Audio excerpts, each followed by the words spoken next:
One Kawan TV1. Silakan, kami persilakan kawan jurnalis sebutkan medianya, ya, dan pertanyaannya secara singkat dan jelas. Silakan Ayah, silakan para jurnalis di sini. Selamat siang, Mas dan Mbak. Terima kasih banyak atas kesempatannya. Perkenalkan, nama saya Deborah Mulia dari Narasi.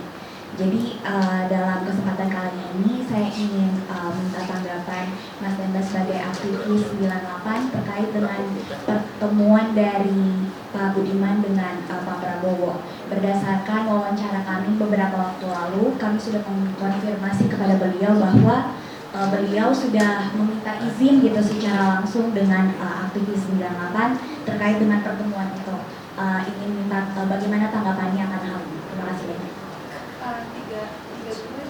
Tiga dulu aja. Ya, ada lagi? Langsung aja. Ada tiga. Ya, Boleh? ya silakan. Baik, Satu lagi. Bang Wilson, izin Bang. Mas, izin. Saya sedikit mengutip lalu saya tanya ya. Sebutkan medianya, Mas. Saya dari Racikan Berita dan kawan-kawan TV Bang. Jadi perlu saya sampaikan gini. Ada seorang aktivis senior mengatakan begini. Kalau seorang aktivis sudah mewakafkan dirinya menjadi seorang aktivis, jangan berharap untuk mendapat imbalan dari lawan-lawan kita, baik itu jabatan maupun politik.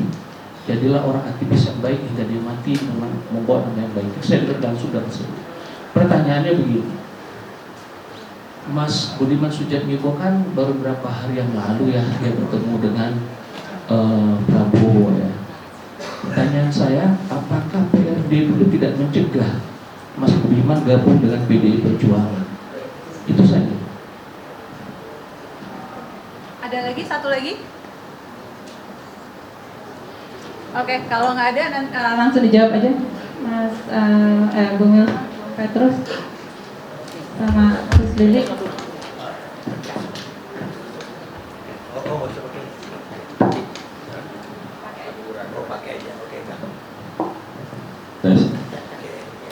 Maaf, saya tidak mendengar secara utuh apa pertanyaannya karena pendengaran saya terganggu.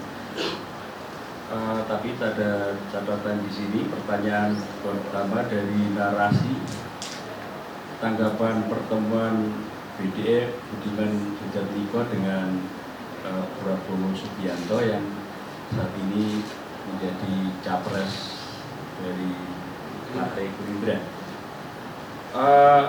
Seperti yang saya sampaikan tadi, bahwa ada beberapa hal yang dikatakan oleh Budiman yang kita tangkap di media massa. Kenapa kawan saya satu sel penjara di Cipinang beberapa tahun itu tiba-tiba bertemu dengan Prabowo, di mana kedatangannya ingin menyatakan mewakafkan dirinya, ya kan, untuk persatuan nasional, di mana Prabowo adalah tokoh yang mempunyai kemampuan untuk membangun persatuan kaum nasionalis, karena Prabowo adalah orang yang leadershipnya mumpuni, mempunyai kemampuan melihat geopolitik dan sebagainya, dan ke depan Indonesia harus dipimpin dan oleh orang-orang seperti itu. Saya melihat jelas-jelas bahwa Budiman ingin bersama satu barisan dengan Prabowo, satu barisan di dalam konteks Pilpres 2024 ini. Jadi pilihan Budiman adalah Prabowo, berbeda dengan pilihan partainya. Itu bagi kita bukan karena di sini kami mempunyai pilihan, tidak. Tapi kenapa kok memilihnya Prabowo? Karena Prabowo punya kaitan sangat erat dengan kasus penculikan aktivis, bukan hanya PRD semata, tetapi masih ada 13 yang belum dikembalikan. Di gambar ini 4 diantaranya belum kembali dari PRD. Ini bukan fiksi. Prabowo Subianto yang waktu itu Letnan Jenderal Pangkostrat, di mana dia dikeluarkan oleh institusi ABRI karena bertanggung jawab kepada kasus penculikan dengan tim mawarnya. Sayangnya Dewan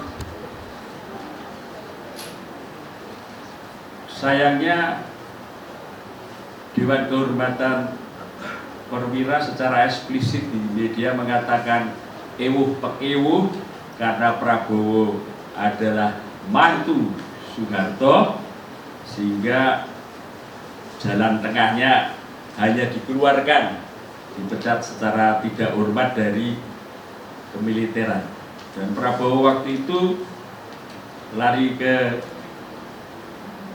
Yordania untuk menghindari polemik kasus yang menimpa dirinya. Artinya itu bukan fiksi, sesuatu fakta di mana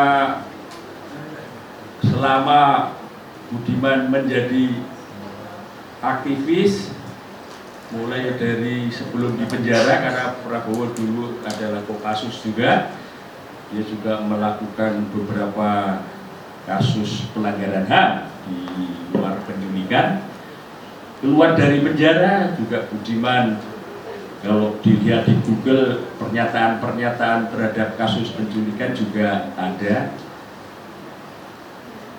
Tetapi beberapa hari yang lalu seakan-akan meniadakan, bahkan berkata kepada publik, lupakan masa lalu.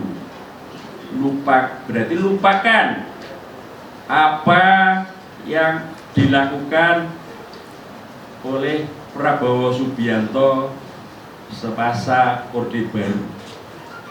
Tidak perlu diungkit-ungkit lagi. Tidak perlu kasusnya atau bahasa dia digondeli lagi. Yang terpenting adalah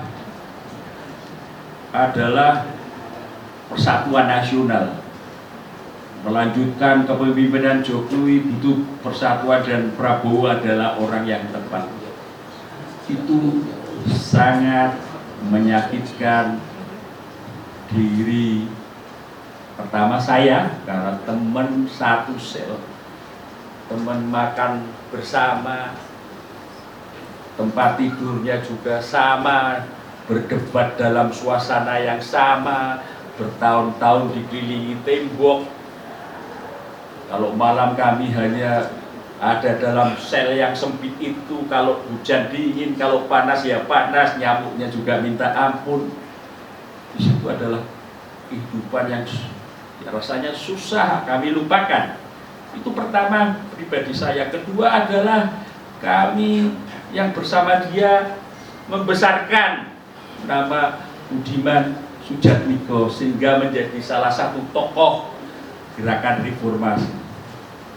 Tanpa kawan-kawan dari berbagai kota, dari berbagai sektor yang mengorganisir perlawanan, kaum tani, buruh, kaum miskin kota, mahasiswa, rela meninggalkan kuliah, mendirikan PRD, membesarkan nama PRD sehingga Budiman menjadi namanya besar. dengan nama besar itu bukan dia berjuang kepada proses sejarah yang membentuknya, tetapi hari ini dia mengkhianati kami, mengkhianati korban-korban pelanggaran HAM yang lain. Karena Budiman menyerukan lupakan masa lalu. Dia mengajak lupakan masa lalu. Dia sungguh tak kabur, karena di depan matanya Prabowo adalah salah satu calon yang mempunyai peluang memenangkan Pilpres. Iya, Bu Pet. Berkaitan dengan BDMN sudah dapat izin aktivis 98, siapa bilang? Karena aktivis 98 juga tidak satu. Dia terdiri dari berbagai organ. Paling tidak kami ini yang selalu bersilaturahmi, kami ini bagian dari aktivis PRD dan ormas-ormasnya. Dia adalah pimpinan Pusat Perjuangan Buruh Indonesia yang waktu itu dipimpin oleh Dita Indasari. Dia adalah Smith yang waktu itu dipimpin oleh Adi Arief. Ada Serikat Tani Nasional, ada Jaringan Kesenian Rakyat Jaker, di mana Wiji Tukul yang memimpin. Tidak pernah ada soal atau berkomunikasi dan menyatakan ingin bergabung dengan Prabowo dan aktivis 98 setuju. Tidak. Kalaupun tidak dari kami, ada Ardian Napitupulu dengan pena 98. Apakah izin juga? Saya yakin tidak. Saya sudah berkomunikasi dengan eksponen-eksponen. Memang mendapat dukungan, memang mendapat mandat, memang mendapat atau mengamini langkah Budiman, dan lebih jauh lagi ingin bersama barisan gerbong Budiman menuju ke Prabowo. Tidak. Kalaupun ada, iya, tetapi tidak bisa dikatakan bahwa dia sudah direstui oleh aktivis 98. Justru hari ini kita ingin menyatakan, kami ingin mengembalikan marwah aktivis yang sudah sedemikian rusak. Aktivis perlawanan semasa Orde Baru menjadi batu loncatan, menjadi kurim-kurim vitae dalam dirinya, kredit poin bagi dirinya untuk menambah karir politik dan menggalalkan segala cara, termasuk ingin mengubur pengungkapan kasus penculikan dan pelanggaran HAM lainnya. Terima kasih, Bu Itu Petrus. kami tolak politik impunitas. Oke. Ya, terima kasih Bu Petrus. Untuk pertanyaan, Apa PRD tidak mencegah? Sudah saya jawab ya. ya, Nanti gue yang nanti Bu Wilson ya. Terima Iya. kasih. Oke, terima kasih TV One. Apakah kami bisa mencegah BS dan kawan-kawan gerakan reformasi atau aktif PRD untuk mendukung Prabowo? Saya akan menjawab dengan dua landasan. Satu, mereka tidaklah satu organisasi lagi dengan kami. Ya, jadi tidak ada kendali organisasional untuk Petrus sebagai sekjen PRD seumur hidup, ya, untuk mengatur anggota-anggotanya. Ya, karena Budiman sudah mewakili Partai Demokrasi Indonesia Perjuangan. Itu satu. Jadi secara organisasional tidak ada kendali kami, kendali Petrus sebagai sekjen PRD seumur hidup untuk ya menegur, mencegah atau merekomendasi ya kawan-kawan secara politik yang duduk di partai lain. Itulah konsekuensi dari perjuangan kami demokrasi multipartai, kira-kira begitu. Ya. Kedua, soal kedua adalah itu menyangkut hak politik mereka. Ya, jadi karena kita sudah ada demokrasi dan kita berbeda-beda alat politik, berbeda-beda juga lingkaran politik. Jadi menurut saya itu adalah hak demokratis BS dan kawan-kawan untuk memilih pilihan terburuk dalam politiknya. Kira-kira begitu. Yang bisa kami lakukan adalah hanya menasehati, memberitahu ya dengan cara kami, tolong jangan mendukung para politisi penjahat HAM ya. Karena selain menyakiti hati kami juga menyakiti hati para korban pelanggaran HAM di Indonesia. Kira-kira begitu. Terus juga ya, kedua adalah tadi pertanyaan pertama, bisakah bagaimana tanggapan terhadap pertemuan antara PS dengan Budiman dan aktivis 98 ya. Tadi saya sudah katakan bahwa saya akan jawab secara politik, bahwa itu membuktikan telah terjadi regresi demokrasi di Indonesia ketika penjahat HAM didukung oleh para aktivis-aktivis, para pimpinan yang dulu meneriakan demokrasi, meneriakan reformasi dan anti militerisme. Jadi itu bukti paling konkret, paling nyata bahwa regresi demokrasi sedang kita hadapi di Indonesia. Itu kira-kira. Oke. Lili, sudah cukup. Ada lagi? Ya, silakan. Ada lagi? Oke, 1, 3 pertanyaan ya? 2? Siapa? 2? Oke, 1, 2. Bentar. Selamat siang. Terima kasih. Salam kenal, saya Dian dari Harian Kompas. Maaf agak terlambat datangnya. Mau nanya, sebenarnya kalau dari PRD sendiri harapannya untuk pemilu 2024 nanti seperti apa gitu? Kita tahu sekarang ini yang sudah mendeklarasikan sebagai baca pres itu ada Pak Prabowo, Pak Ganjar dan Pak Anies gitu.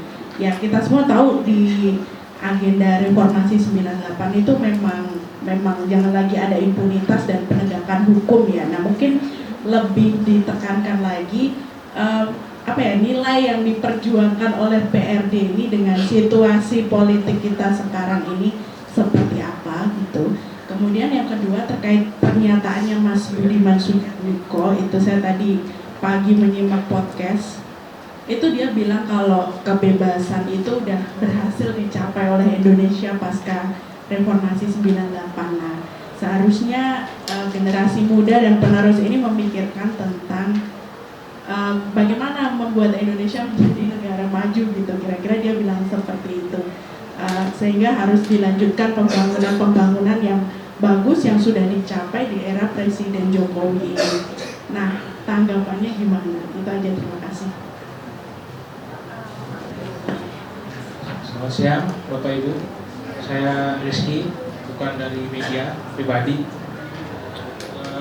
Mungkin kalau bicara aktivis 98, saya 2002, berarti junior. Kebetulan saya dulu anak asuhnya almarhum Munir. Sebelum beliau berangkat ke Belanda, beliau nitip pesan satu dulu ke saya, kamu jadi pengacara titip Budiman. Itu saya lakukan. Saya lulus dari Jogja, saya masuk Kaligis, terus saya dukung Budiman secara recover, termasuk terutama waktu RU Desa. Konteksnya Budiman ya, RU Desa. Terus kemudian RU Desa disahkan, ya begitu-begitu saja. Cerita singkat saya, maksud saya adalah sehubungan dengan apa yang dibahas pada saat ini. Sebagai junior, jujur saya capek. Konteksnya Budiman ya, konteksnya Budiman. Meskipun saya bukan siapa-siapa Budiman, tapi saya buktikan. Saya nyusup ke Parada Nusantara, organisir lurah-lurah seluruh Indonesia, cari duit dan seterusnya. Sampai waktu itu Demokrat juga kita hancurkan, menghambat yang seluruh fraksi Komisi 27, ya kan, capek. Nah ini saya mau petunjuk dalam wujud pertanyaan kepada senior depan. Pengkhianatan Mas Budiman bagi saya pribadi itu, kami engineer harus gimana? Secara politik, karena ini momentumnya konstelasi politik. Terima kasih. Terima kasih. Untuk selanjutnya, untuk sementara kita akan fokus kepada media dulu ya. Terima kasih Mas. Kepada media dulu jika ada pertanyaan. Ada satu lagi pertanyaan dari media. Oke, saya akan langsung ke Bung Petrus. Harapan PRD untuk pemilu 2024 ada 3 capres, titik-titik apa yang diperjuangkan, apa pendapatnya. Sebagai pengantar bahwa kami adalah mantan PRD, saya mantan sekjen PRD, bukan sekjen PRD, karena PRD sendiri konon masih berdiri walaupun sudah menjelma menjadi partai prima. Dan sebagai background juga khusus untuk saya tidak pernah selama 20 tahun ini dalam kontestasi pilpres menjadi relawan. Jadi sampai hari ini pun saya tidak relawan. Jadi saya hanya menyampaikan aspirasi tetapi tidak menjadi relawan. Tentunya kalau dipertanyakan kepada 3 figur ini, secara umum kita ingin mengatakan bahwa ini juga dilakukan oleh kemarin koalisi masyarakat sipil ya, yang mencermati fenomena hari ini. Intinya bahwa capres ke depan, kita baru ngomong capres ke depan, itu tidak mempunyai rekam jejak kelabu, rekam jejak gelap, rekam jejak kotor, rekam jejak pelanggaran HAM berat masa lalu. Jadi kriteria capres saja seharusnya yang mempunyai rekam seperti yang saya sebutkan seharusnya mundur dari proses pencapresan.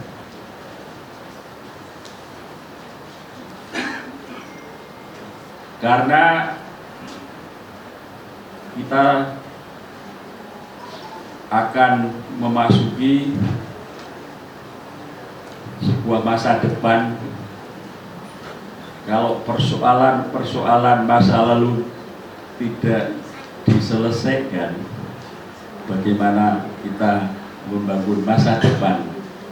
Masa depan seperti apa yang mau kita tapaki, kita lalui? Masa depan di mana peradaban yang tidak menghargai hak asasi manusia, yang menodai nilai-nilai kemanusiaan. Kita sebagai bangsa akan terus mengulang pelanggaran-pelanggaran HAM masa lalu. Kalau persoalan-persoalan utang-utang itu tidak kita selesaikan. Saya pikir itu nilai-nilai yang ingin kita kedepankan menjadi wacana publik. Kita tidak menganjurkan memilih siapa, tetapi itu nilai-nilai apapun capres. Kalau ada capres pelanggar HAM ya akan kita selalu berteriak dengan lantang bahwa kita tidak ingin pemimpin masa depan kita dilumuri oleh masa lalu yang gelap, masa lalu yang penuh persoalan-persoalan kemanusiaan dan anti hak asasi manusia. Mungkin 2 yang lain bisa dijawab oleh Budiman bergantian. Wilson, Budimannya jauh. Wilson. Budimannya jauh di sana. Oke, saya menjawab pertanyaan wartawan Kompas tadi ya. Apa harapan untuk pemilu 2024 nanti? Saya dan kami sebagai alumnus PRD, Mbak, Jadi kita sudah alumnus PRD, bukan lagi PRD. PRD sendiri masih ada dan mendirikan partai prima kalau tidak salah, dan yang gagal ikut pemilu. Ya kira-kira begitu. Iya, karena sistem yang buruk yang kita kritik juga. Harusnya semua orang bisa punya partai dan ikut pemilu. Nah, apa harapan kami? Harapan kami terutama dari Forum Rakyat Demokratik untuk HAM ini adalah agar para politisi harapan kita adalah para politisi yang terlibat melanggar HAM di masa lalu tidak duduk di DPR atau memimpin negeri ini. Kenapa begitu? Karena harapan kita untuk menyelesaikan kasus HAM masa lalu akan sulit menjadi kenyataan kalau pelanggar HAM yang memimpin negara ini, ya, dia pasti akan melakukan impunitas atau akan membuat amnesia sejarah supaya kejahatan HAM di masa lalu tidak diangkat atau dipertanggungjawabkan, kira-kira begitu. Jadi itu harapan kami, ya. Kedua, soal kedua harapan kami adalah bisa merealisasikan, menjalankan rekomendasi DPR tahun 2009 tentang kasus penghilangan paksa. Dari semua kasus pelanggaran HAM berat, 12 kasus pelanggaran HAM berat yang terjadi di Indonesia, hanya kasus penghilangan paksa yang mendapat dukungan politik dari DPR RI tahun 2009. Ini yang luar biasa menurut saya. Tapi rekomendasi untuk pemerintah tersebut tidak bisa dijalankan atau tidak berani dijalankan. Ya, ada 4 rekomendasi untuk penculikan aktivis 1998. 1. Bentuk pengadilan HAM, ya, terhadap pelaku penculikan aktivis 1998. 2. Bentuk tim pencarian orang hilang untuk aktivis yang masih belum ditemukan. Ketiga, reparasi dan rehabilitasi untuk keluarga aktivis yang diculik 1998. Keempat, ratifikasi konvensi orang hilang, ya, sebagai mandat kita anggota PBB. Empatnya belum dijalankan, baik oleh pemerintahan SBY ketika rekomendasi DPR itu keluar, maupun oleh pemerintahan Jokowi yang di tahun periode kedua sudah memasuki tahun ke-9 ini, ya, kira-kira begitu. Seharusnya, ya, pemerintahan SBY ataupun pemerintahannya Jokowi bisa menjalankan 4 rekomendasi itu. Kenapa? Karena secara politik partai-partai yang mendukung Jokowi, ya, itu adalah partai-partai yang mendukung rekomendasi DPR RI tahun 2009. Hanya satu partai yang menentang itu, yaitu partainya Mas Bud, Gerindra, ya, karena mereka takut waktu itu mungkin untuk menjegal PS untuk capres tahun 2009, ya. Jadi sampai sekarang rekomendasi DPR itu masih belum ada yang menjalankan. Jadi kami berharap siapapun yang memimpin berani menjalankan 4 rekomendasi DPR ini. Itu kira-kira harapan kami untuk 2024, ya.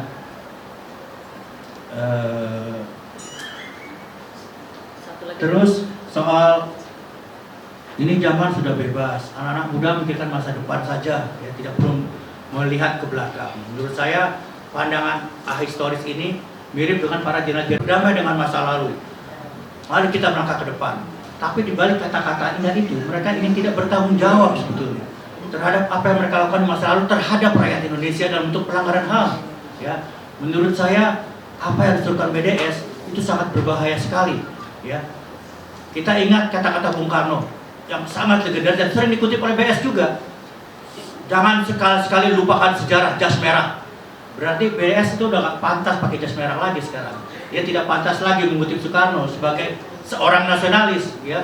Referensinya kenapa? Loh, dia sudah lupa jas merah, ya. Berarti dia bukan Soekarnois, dia nasionalis yang bukan Soekarnois. Mungkin suka nasionalis yang Prabowois, ya. Itu dia mungkin. Itu jawaban saya.